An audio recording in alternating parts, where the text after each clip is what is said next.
শুক্রবার সাত সকালে মোহনবাগান ক্লাবে সেনার হানা।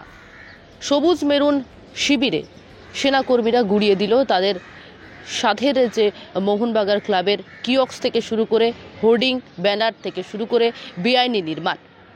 সেনার নজরে পড়ে, কারণ এই মাসের 1 তারিখ থেকে 15 তারিখ পর্যন্ত সেনার আওতায় ছিল মোহনবাগান ক্লাবের, এবং সে পাশাপাশি আমরা জানি যে ময়দানের কোনো রকম জিনিস যা কিনা পাকাপাকিভাবে করা যাবে না, যা কিনা বেআইনি বলে জানা গিয়েছে। এবং তার পাশাপাশি শুধুমাত্র মোহনবাগান নয়, মোহনবাগান ইস্ট বেঙ্গল বা ছোট কোনো ক্লাবেরও যদি সেখানে ব্যানার পোস্টার থেকে শুরু করে বিভিন্ন যে সকল বেআইনি নির্মাণ করা হয় তা কিন্তু ভেঙে ফেলা হয় একেবারে সেনাদের তরফ থেকে। এবং ঠিক তাই হলো আজকে।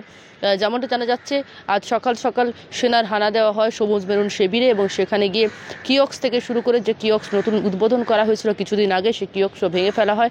এবং তার পাশাপাশি যেমনটা জানা যাচ্ছে, ব্যানার পোস্টার যেগুলি লাগানো হয়েছিল মোহনবাগান ক্লাবে সেগুলি কিন্তু পুরোপুরিভাবে ভেঙে ফেলা হয়েছে।